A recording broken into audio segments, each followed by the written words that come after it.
दशम स्कंद की कथा है। जब कुरुक्षेत्र में एक मेले का आयोजन करते हैं द्वारिकाधीश, उसमें सारे ब्रजवासियों को भी बुलाया गया है और सारे द्वारिका वासियों को भी बुलाया गया है। नंदगांव बरसाना आज भी आप चले जाएं वो गांव ही है, गांव की ही परंपरा, गांव का ही जीवन आज भी यहाँ के लोग जी रहे हैं। जैसे ही ब्रजवासियों को ये संदेशा आया कि भगवान द्वारिकाधीश आपसे मिलना चाहते हैं, आपसे मिलने के लिए आपको कुरुक्षेत्र के पावन भूमि में आमंत्रित किए हैं। सारे ग्वालवाल, सारी गोपियां, नंद बाबा, जसोदा मैया जैसे गांव के लोग आज भी अपनी पोटली बांध करके कुछ रास्ते के कलेव की व्यवस्था, कुछ वस्त्र की व्यवस्था, मस्तक पे पोटली है, हाथ में लठिया है, और ऐसे एक एक ग्वालवाल, एक एक गोपी सब कृष्ण से मिलने की लालसा लिए नंदगांव बरसाना 84 कोस ब्रजमंडल से कुरुक्षेत्र की ओर पैदल पैदल यात्रा कर रहे हैं। इधर इनका कन्हैया अब भगवान द्वारिकाधीश बन गए हैं। ब्रज का कनुआ, ब्रज का कन्हैया अब द्वारिकाधीश भगवान श्री श्री 1008 श्री कृष्ण चंद्र भगवान के नाम से जाने जाते हैं। ये सब ब्रजवासी, यशोदा मैया, नंद बाबा, आप कल्पना करें कितनी अवस्था होगी। भागवत जी के अनुसार लगभग 85 वर्ष की अवस्था में नंद बाबा को पुत्र की प्राप्ति हुई है। एक तो चौथेपन में संतान हुई। 11 वर्ष 56 दिन तक ठाकुर जी ब्रज में लीला किए। उसके बाद मथुरा लीला हुई, कंसवध की लीला हुई, देवकी वसुदेव को कारागृह से छुड़वाने की लीला हुई। फिर ये रणछोड़ राय बन करके मथुरा से द्वारिका पधारे। आज द्वारिका में भगवान द्वारिकाधीश दादाजी बन गए हैं। तीसरी पीढ़ियां आ चुकी है। क्या अवस्था होगी। इतने दिनों तक यशोदा मैया, नंद बाबा, ग्वालवाल, गोपियां इस उम्मीद में अपने प्राण को धारण किए हुए हैं कि मेरा कन्हैया कह के गया है कि बाबा हम परसों आएंगे, तो वो आएगा जरूर। कन्हैया आए तो नहीं, पर कन्हैया का बुलावा आया। बीच में भी एक बार कन्हैया का संदेशा आया था उद्धव जी के रूप में, पर संदेशा भी आया तो एक उम्मीद बनी रही। उम्मीद ये रही कि आखिर मेरा लाला मुझे याद तो किया, चलो खुद नहीं आ सका तो अपना कोई सखा को भेजा हमारी सुध लेने के लिए। इसका मतलब मेरा लाला मुझे भूला नहीं है। मेरा कृष्ण, मेरा कन्हैया, मेरा जीवन धन, मेरा प्राण धन मुझे भूला नहीं है। और इसी उम्मीद में इतने वर्षों तक अपने प्राणों को धारण किए हैं ब्रजवासी कि कन्हैया कह के गए हैं कि हम तुमसे मिलने आएंगे, तो वो आएगा जरूर, मिलेगा जरूर। एक बार तो मथुरा से उद्धव जी को अपना ही स्वरूप देकर के ठाकुर जी भेजते हैं। अपना पीतांबर, अपना वही स्वर्ण रथ, जिस स्वर्ण रथ पे विराजमान होकर के ठाकुर जी मथुरा के लिए आते हैं। तो उद्धव के रूप में एक संदेशा आया था, पर ये जीने की चाह को और बढ़ा दिया। उद्धव जी जब कृष्ण का संदेशा लेकर के आए तो ब्रजवासियों के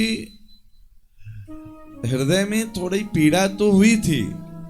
पीड़ा किस बात की थी पीड़ा इस बात की हुई थी कि इतने दिनों के बाद मेरी कन्हैया को मेरी याद भी आया तो वो खुद नहीं आया और अपने कोई सखा को भेज दिया। ये पीड़ा नहीं थी, ये भी प्रेम ही था। लोग चाहते थे कि अपने सखा के जगह पे कन्हैया खुद आ जाता तो मुझे ज्यादा खुशी होती। पर इस पीड़ा में भी प्रेम छुपा हुआ था और पीड़ा और प्रेम के साथ साथ जीवन की एक पतली सी किरण दिखाई दे रही थी कि चलो कन्हैया ये कह के गया है कि हम परसों मिलने आएंगे तो वो आएगा जरूर। आज उसकी सखा आया है, आज उसका संदेशा आया है तो एक न एक दिन कन्हैया भी मुझसे मिलने जरूर आएगा। इसी उम्मीद में सारे ब्रजवासी, सारे ग्वालवाल, नंद बाबा, जसोदा मैया अपने प्राणों को धारण किए हुए हैं कि कन्हैया से कभी न कभी हमारा मिलन तो होगा, कभी न कभी हम अपनी कन्हैया को देख पाएंगे। आज बरसों बीत गए, बरसों मतलब 85 वर्ष की अवस्था में तो लाला भयो है मैया को। उसके बाद 11 वर्ष 56 दिन तक बाल लीला ब्रज में किए हैं ठाकुर जी। फिर वो मथुरा लीला में प्रवेश किए हैं। उसके बाद मथुरा लीला करते हुए द्वारिका लीला में प्रवेश किए हैं ठाकुर जी। वहां जाकर के उनके पुत्र पौत्र हो गए।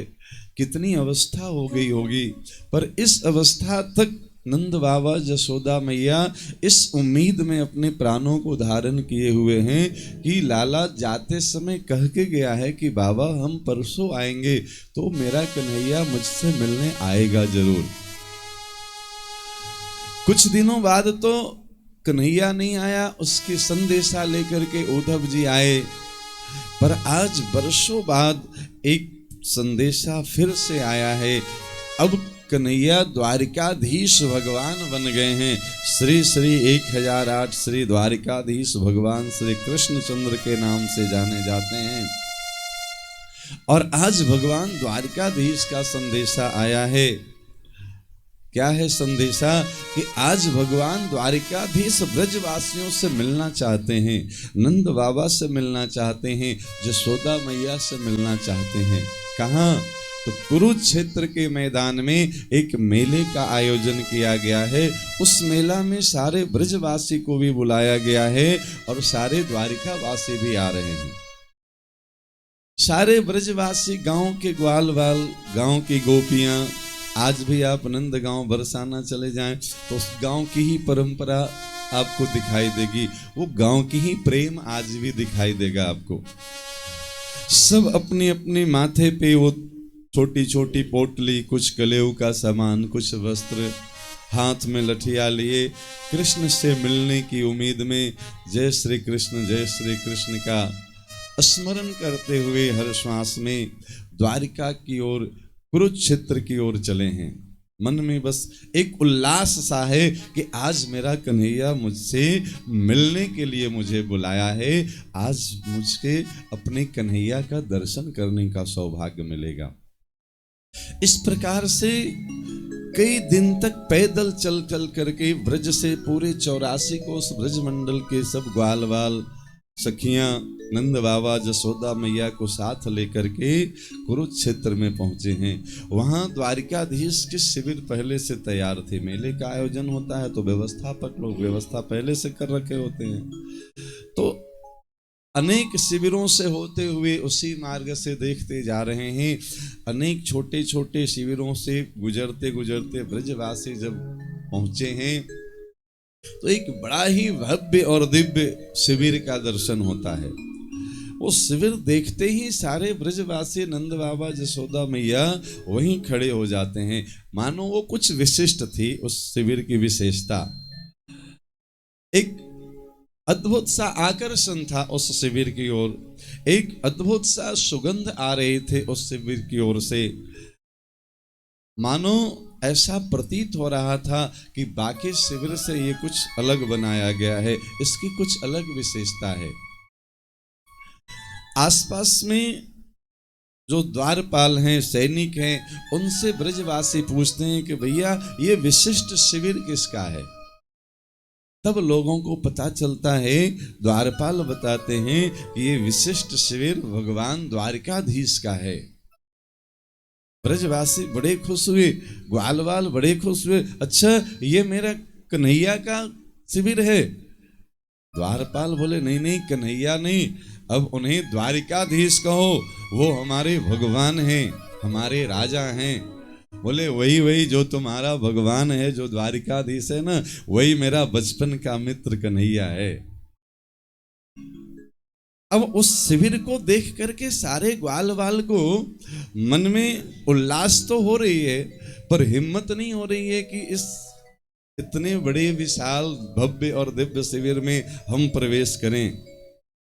तो सारे ग्वाल वाल गोपियां आती हैं नंद बाबा जसोदा मैया के पास। बोले बाबा एक बात बताएं, ये मेरे कन्हैया का शिविर है, पर मेरी हिम्मत नहीं हो रही है अकेले जाने की, आप चलो साथ। तो आपके साथ हम लोग भी चलें कन्हैया का दर्शन करने के लिए, क्योंकि आप मैया बाबा हो ना, तो आपको तो कोई मना करेंगे नहीं। अब इतने बड़े शिविर में द्वारिकाधीश भगवान का शिविर है, हम अकेले चले जाएं, गांव के ग्वाल वाल स्वरूप भी दिख रहा है, इनके तो सैनिक भी हमसे बहुत दिव्य दिख रहे हैं, तो पता नहीं हमें अंदर जाने दिया जाएगा कि नहीं दिया जाएगा। पर बाबा आप चलो, मैया आप चलो, तो हम आपके साथ चलें शिविर में कन्हैया का दर्शन करने।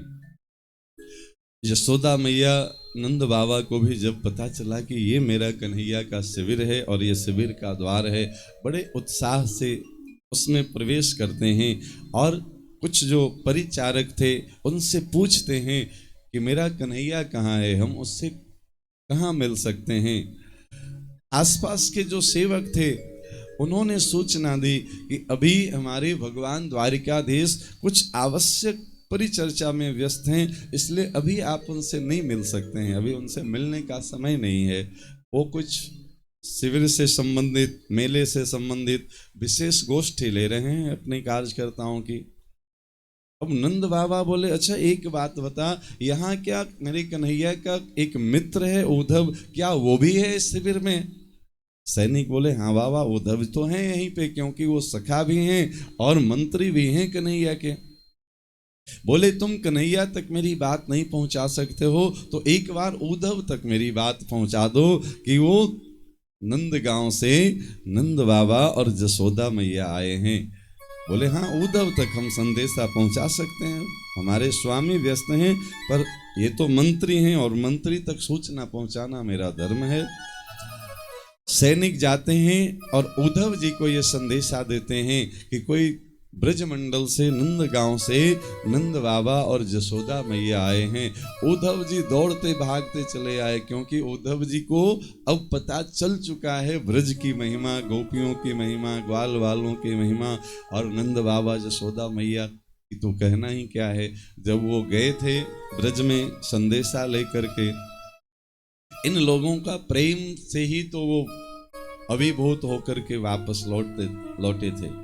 दौड़ते भागते उद्धव जी आए, साष्टांग प्रणाम करते हैं नंद बाबा जसोदा मैया को। बोले बाबा आप बहुत अच्छा किए, आप चले आए, अभी हम आपको कन्हैया से मिलवाते हैं। नंद बाबा बोले नहीं नहीं उद्धव, अगर मेरा कन्हैया कोई बहुत जरूरी काम में व्यस्त हो तो उसे डिस्टर्ब मत करना, उसे परेशान मत करना, हम फिर बाद में मिल लेंगे। उद्धव जी बोले बाबा अगर आपकी आने की सूचना मैंने न दी न तो मुझे फिर डांट पड़ेगी बाद में, क्योंकि मुझे पता है कि आप कौन हो, ये सैनिकों को तो पता नहीं थी, तो इन्होंने तो आपको मना कर दिया। पर अगर आपकी आने की सूचना, मैया की आने की सूचना मैंने अभी नहीं दी भगवान द्वारिकाधीश को, तो बाद में फिर हमें डांट पड़ेगी। दौड़ते भागते जाते हैं उद्धव जी और अपने राज सिंहासन पे बैठ करके अपने मंत्रियों के साथ, अपने सैनिकों के साथ शिविर की व्यवस्था से संबंधित चर्चा कर रहे थे भगवान द्वारिकाधीश। उद्धव जी गए, चरणों में बैठ गए, भरे नेत्रों से बोले कन्हैया आज बाबा आए हैं, आज जसोदा मैया अपने बचपन की यादों को संजोए अपने सारे ग्वाल बाल, सारे गोपियों को लेकर के इस शिविर में पधारे हैं। इतना सुनना था कि कन्हैया अपने आसन से खड़े हो गए। आसन से खड़े होकर के सभी सैनिकों को बोले, क्षमा करना, आपसे तो हम बाद में मिल लेंगे, अभी तो हम अपनी मैया बाबा से मिलने जा रहे हैं। दौड़ते भागते कन्हैया वहां से आए, अपने बाबा के चरणों में लौट गए, अपनी मैया की गोद में सर रख करके रोने लगे। मैया जसोदा भी अपने सीने से लगा लेती है अपने लाला को। घंटों ये पल बीता, कोई किसी से कुछ बोल नहीं रहा है, बस एक दूसरे को लोग देख रहे हैं, निहार रहे हैं। सब अपने आसन पे बैठे बैठे कन्हैया के मुखारविंद की ओर देख रहे हैं। मैया बार बार अपने कन्हैया के माथे को चूमती है, कभी छाती से लगाती है। और आज कहते हैं उस अवस्था में भी मैया के पयोधर से आज दूध टपकने लगे। इतनी वात्सल्य उमड़ी है मैया के सीने में, इतनी वात्सल्य उमड़ी है मैया के हृदय में। कन्हैया जैसे ही आकर के मैया की गोद में अपना सर रखते हैं, आज वृद्धावस्था में मैया जसोदा के पयोधर से आज दूध टपकने लगे। इतनी वात्सल्य उमड़ी है मैया की। घंटों ये पल यूं ही ठहरा रहा, कोई किसी से बोल नहीं रहा है, बस अपने अपने अनुभवों को लोग याद कर रहे हैं। बचपन में 11 वर्ष 56 दिन तक जो भगवान के साथ लीलाएं हुई है ब्रज में, ग्वाल वाल अपनी यादों को संजोए, गोपियां अपनी यादों को संजोए, जसोदा मैया नंद बाबा अपनी यादों को संजोए।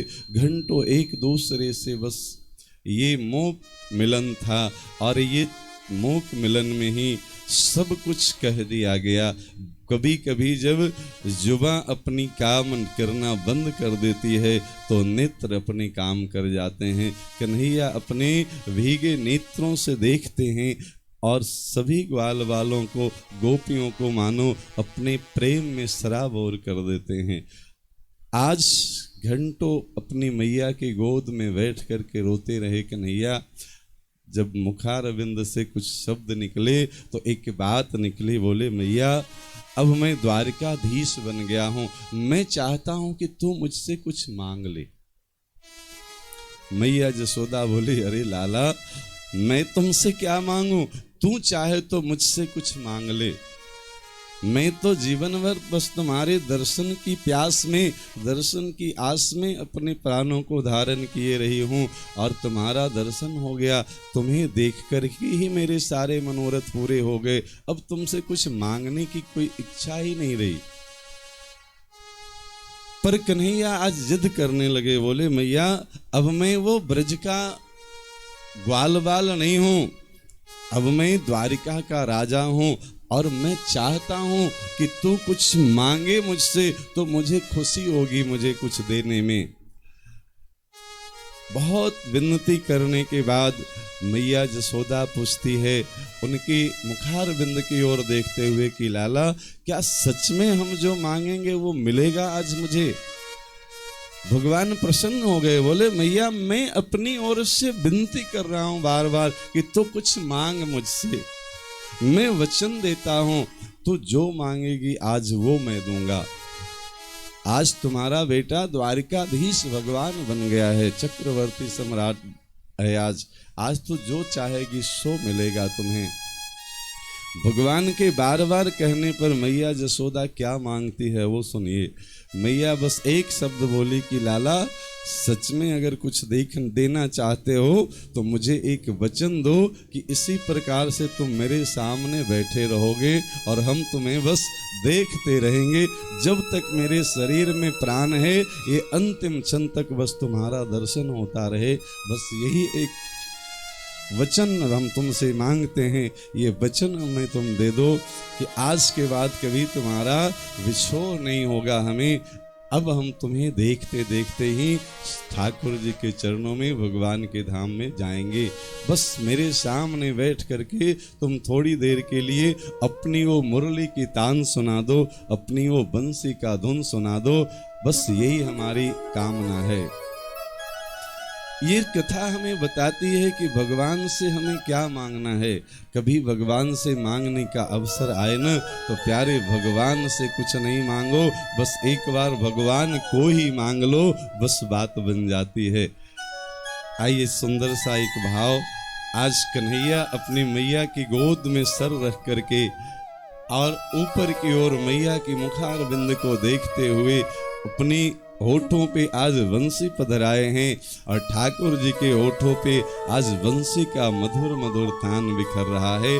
और आसपास की जो गोपियां हैं, ग्वाल वाल हैं, इस सुंदर से दृश्य को देख करके उनके मनों में भी कुछ गुनगुनाने की इच्छा होती है, क्योंकि कन्हैया की जब बंसी बजती है ना तो गोपियां अपने आप को रोक नहीं पाती है, ग्वाल वाल अपने आप को रोक नहीं पाते हैं। तो आज कन्हैया वर्षों बाद बंसी बजा रहे हैं ग्वाल वालों के सामने, गोपियों के सामने। तो मैया के मुखारविंद का दर्शन करते करते उनकी गोद में सर रख करके मेरे गोविंद बंसी वादन कर रहे हैं। और गोपियां और ग्वाल वाल क्या गुनगुना रही है, आइए हम सब भी ठाकुर जी की गोपी बन करके गुनगुनाएं। श्याम तेरी बंसी बजे धीरे धीरे, श्याम तेरी बंसी बजे धीरे धीरे, श्याम तेरी बंसी बजे धीरे धीरे, श्याम तेरी बंसी बजे धीरे धीरे, बजे धीरे धीरे, बजे धीरे धीरे, बजे धीरे धीरे, बजे धीरे धीरे, बजे धीरे धीरे श्री यमुना के तीरे, बजे धीरे धीरे श्री यमुना के तीरे, श्याम तेरी बंसी बजे धीरे धीरे, श्याम तेरी बंसी बजे धीरे धीरे, श्याम तेरी बंसी बजे धीरे धीरे, श्याम तेरी बंसी बजे धीरे धीरे।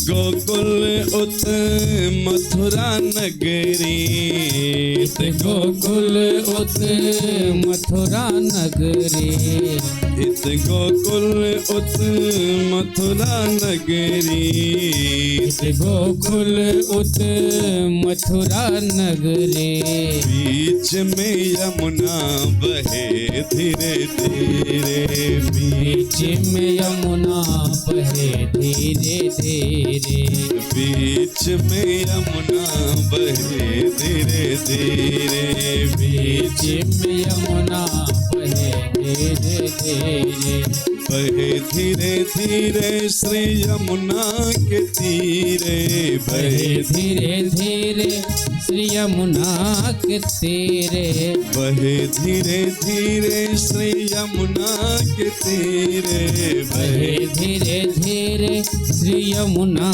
के तीरे, श्याम तेरी बंसी बजे धीरे धीरे, श्याम तेरी बंसी बजे धीरे धीरे, श्याम तेरी बंसी बजे धीरे धीरे, श्याम तेरी बंसी बजे धीरे धीरे।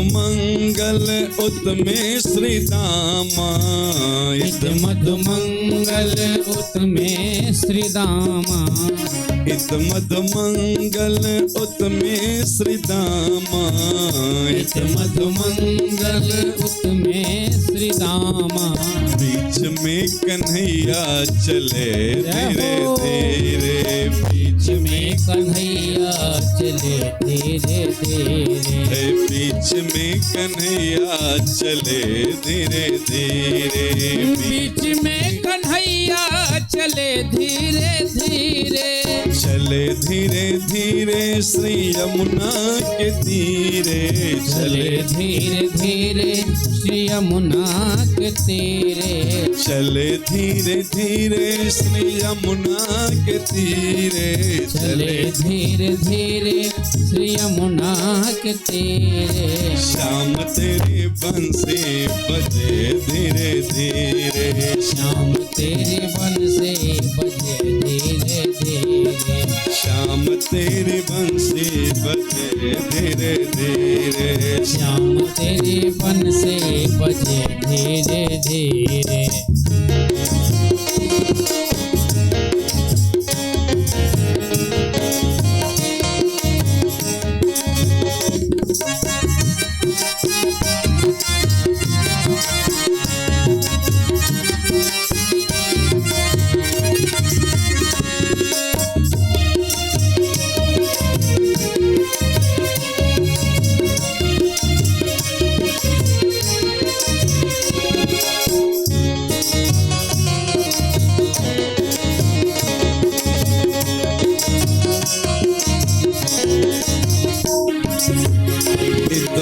ललिता उत्तमे विशाखा इसमें ललिता उत्तमे विशाखा इसमें ललिता उत्तमे विशाखा इसमें ललिता उत्तमे विशाखा बीच में राधा चले धीरे धीरे बीच में राधा चले धीरे धीरे बीच में राधा चले धीरे धीरे बीच में राधा चले धीरे धीरे चले धीरे धीरे श्री यमुना के तीरे चले धीरे धीरे श्री यमुना के तीरे चले धीरे धीरे श्री यमुना के तीरे चले धीरे धीरे श्री यमुना के तीरे श्याम तेरी बंसी बजे धीरे धीरे श्याम तेरी वन से बजे धीरे धीरे श्याम तेरी बंसी बजे धीरे धीरे श्याम तेरी वन से बजे धीरे धीरे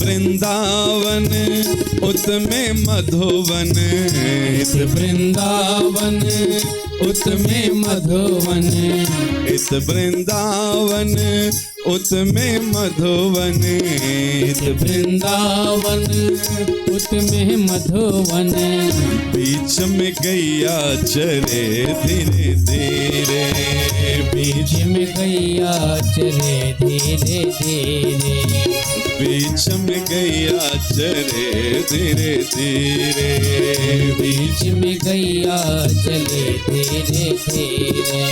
चले धीरे धीरे श्री यमुना के तीरे, चले धीरे धीरे श्री यमुना के तीरे।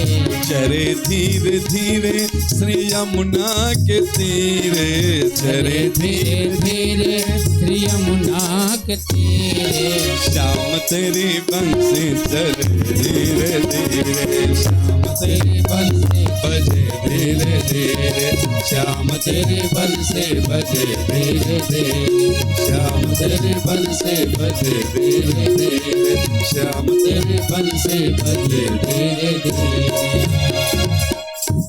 बोले वृंदावन बिहारी लाल की जय।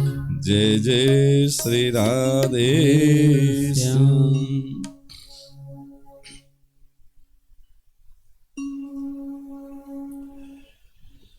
बहुत ही मनमोहक और भावुक क्षण है जब वर्षों बाद ब्रजवासी और द्वारिकावासी एक दूसरे से मिले हैं कुरुक्षेत्र में। ग्वाल वाल गोपियां, यशोदा मैया। इस कथा में, कथा की बहुत विस्तार है, पर संक्षेप में बस इसका कुछ सारांश की चर्चा करते हैं। भगवान भी इस धराधाम पे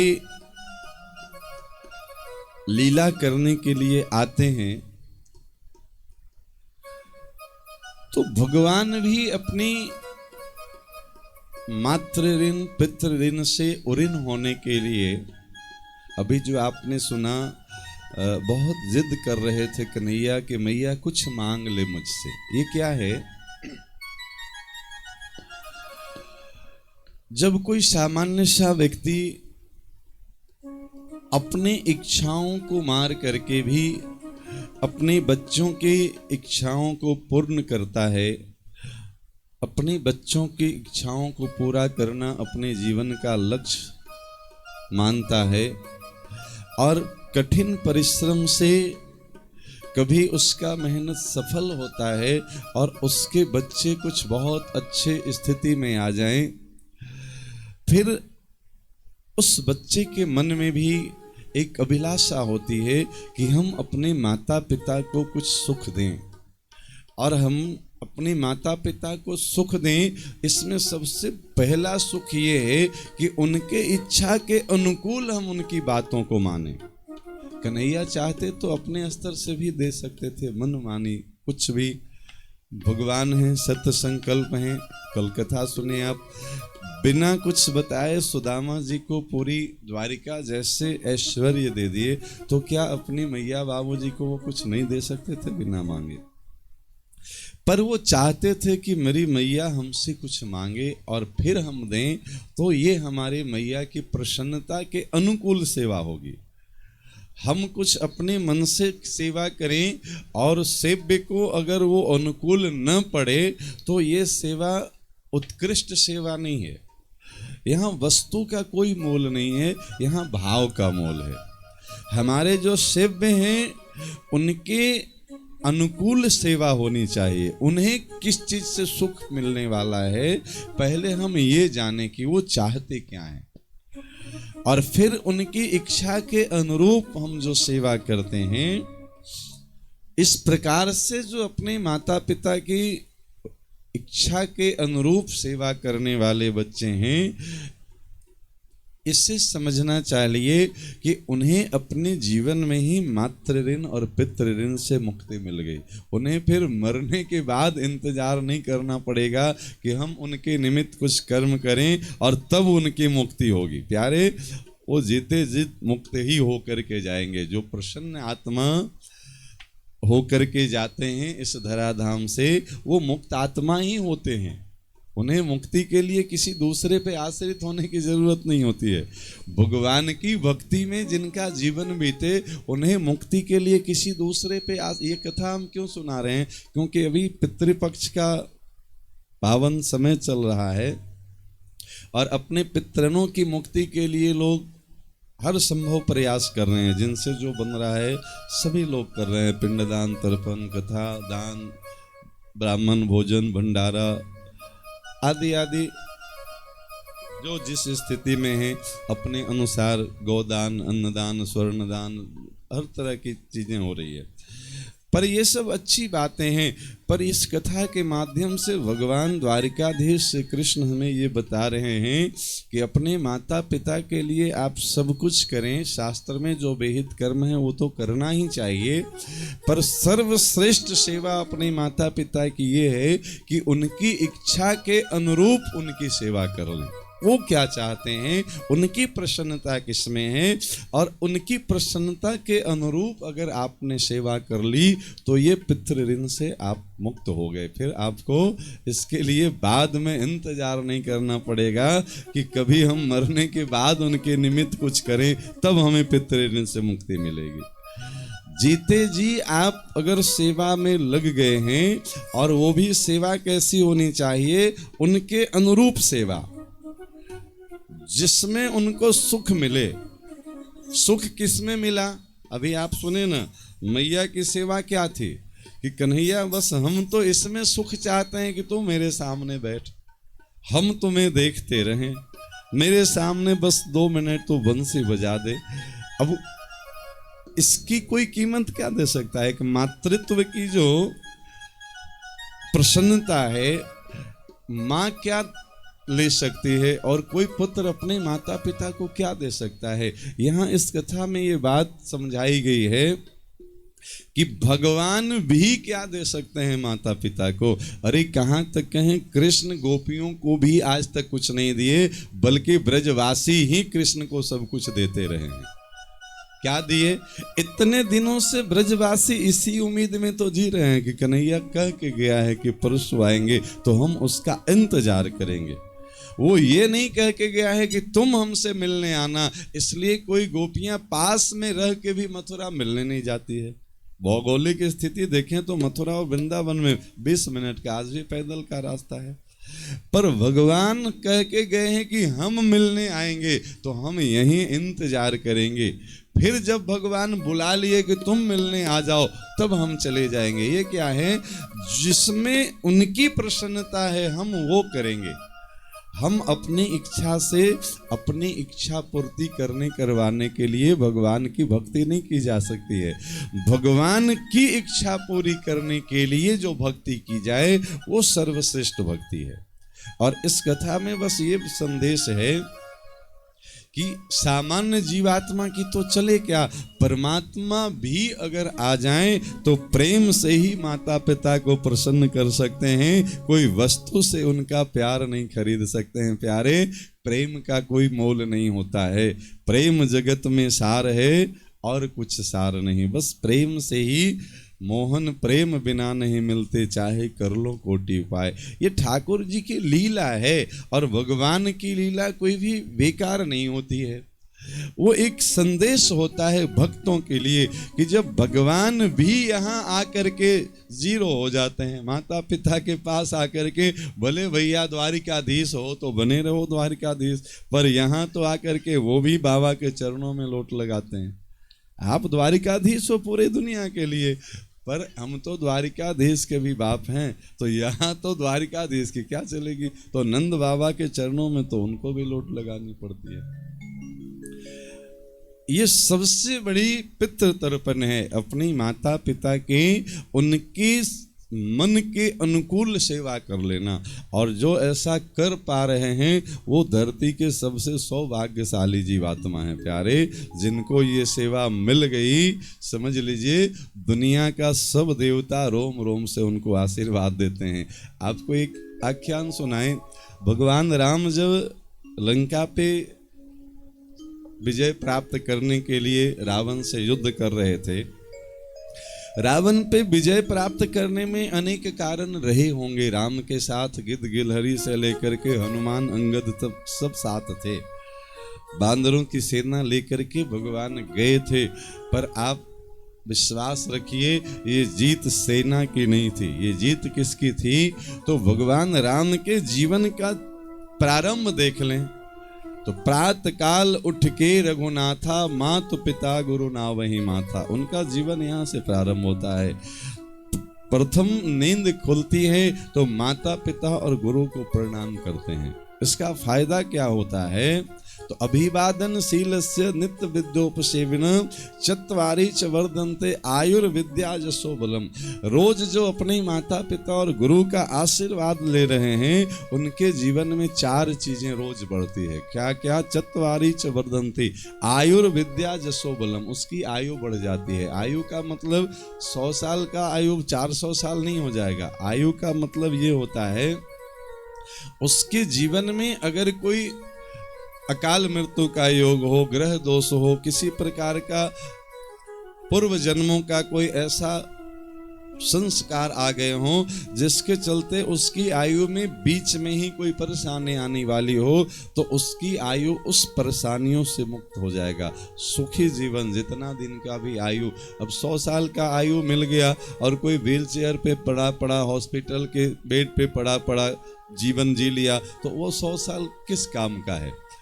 जितना दिन मिला है भगवान की कृपा से, उन दिनों में ऐसा जीवन जी लिया जाए कि 100 साल तक उसकी कीर्ति को याद करे दुनिया। वो आयु सबसे बढ़िया आयु माना गया है। तो ऐसी आयु बढ़ती है। किससे बढ़ती है? तो अभिवादनशीलस्य, ये प्रणाम करने का फायदा है। आशीर्वाद मिलता है, उस आशीर्वाद से ये होता है। आयु विद्या, उसके जीवन में विद्या बढ़ती है। विद्या और साक्षरता में अंतर है। अभी जो पढ़ाई हम लोग कर रहे हैं, ये बस साक्षरता वाली पढ़ाई है, जानकारी। और विद्या क्या है? तो विद्या ददाति विनयम। विद्या आ जाएगा ना, शिक्षित अगर आप हो गए तो आपको जानकारी हो गई, नॉलेज हो गया। विद्या आ गया तो सबसे पहला गुण दिखेगा, विद्या ददाति विनयम। उसमें विनयशीलता आएगी, उसमें उसका जीवन बहुत आसान हो जाएगा, उसका जीवन बहुत सरल हो जाएगा। उसके जीवन में फिर अहंकार नहीं आएगा, क्योंकि विद्या उसकी वास्तविकता से उसको परिचय करवा देता है। फिर न पद का अहंकार, न धन का अहंकार, न बल का अहंकार, किसी प्रकार का नहीं। विद्या ददाति विनयम, उसके जीवन में सबसे पहले विनयशीलता आती है, इसको विद्या। तो आयु विद्या, यश, उसकी यश बढ़ेगी 10 दिशाओं में। वो व्यक्ति बाद में पहुंचेगा, उसके सम्मान वहां पहले पहुंचा रहेगा। पहुंचने से पहले लोग उसके सम्मान में पलक पावड़े बिछाए रहते हैं। ये क्या है? इसको यश कहते हैं। आयुर्विद्या जसो बलम, बल उसकी बढ़ती है। बल मतलब यहाँ सिर्फ शारीरिक बल से नहीं है, उसके जीवन में मनोबल बढ़ता है। वो मनस्वी, तेजस्वी, वर्चस्वी व्यक्ति हो जाता है।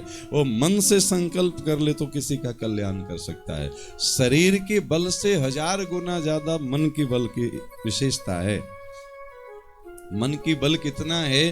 तो रामचरितमानस में एक कथा आती है, चौथे पन में दशरथ जी गए हैं गुरुदेव भगवान वशिष्ठ जी के पास, जब उनकी रानियों की रजो निवृत्ति हो चुकी है।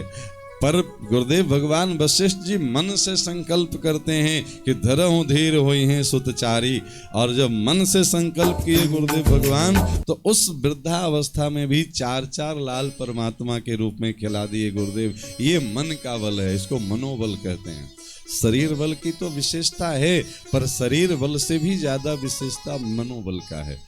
मनोबल अगर गिर जाए ना, तो बढ़िया से बढ़िया पहलवान आदमी भी वो साधारण आदमी से हार सकता है, क्योंकि वो पहले उसका मनोबल गिर गया है। और जिसका मनोबल बढ़ा हुआ है, मनोबल मजबूत है ना, तो फिर एक सामान्य सा वनवासी, राम लक्ष्मण क्या है, जिनकी लिए अपने शरीर की भी सुविधा की इजाजत नहीं है, वनवासी हैं, वो पैर में पनैया नहीं पहन सकते हैं, राजसी वस्त्र नहीं पहन सकते हैं। और 2 वनवासी एक ऐसे चक्रवर्ती राजा से जाके भिड़ जाते हैं, जिसके लिए कहा जाता है कि देवता लोग भी आकर के वहां हाजिरी लगाते थे लंका में रावण के सामने। पर 2 साधारण वनवासी उस लंका की ऐसी की तैसी करके रख दिए। 1 लख पोत 1.25 लाख नाती, तारा वन घर दिया न बाती। किसके सामने? तो 2 वनवासी। ये वनवासियों की ताकत नहीं थी, ये मात पिता गुरु प्रभु की वाणी, विनय विचार किए शुभ जाने। प्रात काल उठ के रघुनाथा, मात पिता गुरु नावहि माथा। जिस व्यक्ति के जीवन में माता पिता और गुरु का आशीर्वाद मिल गया प्यारे, एक रावण तो क्या 1000 रावण की सेना सामने आ जाए तो उसे परास्त नहीं कर सकता है, वो हर समर में विजय होता चला जाएगा। ये माता पिता और गुरु का आशीर्वाद का फल होता है। बहुत सौभाग्यशाली लोग हैं जिन्हें माता पिता और गुरु की सेवा करने का सौभाग्य मिलता है, उनका आशीर्वाद मिलता है। आज के समय में तो पता नहीं लोगों को क्या हो गया है, थोड़ी थोड़ी स्वार्थ के लिए इन सौभाग्य से लोग वंचित रह जा रहे हैं। तुच्छ वस्तुओं के लिए इतनी कीमती मोती लुटा दे रहे हैं प्यारे। जिन चीजों के लिए इससे वंचित रह रहे हैं लोग, उसकी इस संसार में 2 कौड़ी का मोल है, कोई वैल्यू नहीं है। और यही बात बताने के लिए आज कन्हैया बार बार जिद कर रहे हैं कि माँ तू कुछ मांग ले तब मैं कुछ दूं तुम्हें। क्यों? क्योंकि सेवा मैं वो करना चाहता हूं जो तुम्हारे अनुकूल हो, जो जिससे तो जय विधि प्रभु प्रसन्न मन होई, जिससे आप प्रसन्न हो जाओ। मैया एक बार कह दी कि कन्हैया बस एक बार मेरे सामने बैठ करके बंसी बजा दे। और ऐसी मान्यता है कि ये कन्हैया ने अंतिम बार बंसी बजाई है, इसके बाद कन्हैया ने बंसी नहीं बजाई है। मैया कन्हैया को देखते देखते बंसी वादन सुनते सुनते अपना शरीर का परित्याग करती है, और मैया को सुनाने के बाद कन्हैया दोबारा फिर बंसी नहीं बजाए हैं। एक बार बंसी राधा रानी को दे करके चले गए थे ब्रज में, आज दोबारा बंसी बजाए हैं अपनी मैया की इच्छा के लिए। मैया आज इच्छा प्रकट की है, आज वचन दिए हैं कि मैया तो जो मांगेगी वो देंगे। इसके पहले भी वो बंसी नहीं बजा रहे थे, राधा रानी को दे के आ गए थे, पर आज कुरुक्षेत्र में दोबारा ठाकुर जी ने बंसी वादन की है अपनी मैया के सुख के लिए, अपनी गोपियों ग्वाल वालों के साथ फिर से वो बचपन की यादों को ताजा करने के लिए। और आज मैया के सुख के लिए कन्हैया ने एक बार दोबारा से बंसी वादन किया है। इसके बाद मैया ने अपना यह लीला पूरी की है। अपनी लाला का दर्शन करते करते, बंसी वादन सुनते सुनते ठाकुर जी ने उसके बाद फिर दोबारा कभी बंसी धारण नहीं की है। ये लीला हमें ये पितृपक्ष की बहुत सुंदर प्रेरणा देने वाली लीला है कि भगवान भी जब आते हैं तो अपने माता पिता के ऋण के सामने वो भी नतमस्तक हो जाते हैं, उनके चरणों में बैठ करके वो भी आग्रह करते हैं, प्रार्थना करते हैं कि आपकी जिसमें प्रसन्नता हो हम वो काम कर लें। और ये मौका जिस भी सौभाग्यशाली इंसान को मिल जाए, समझ लो इस धरती का सबसे सौभाग्यशाली व्यक्ति है वो।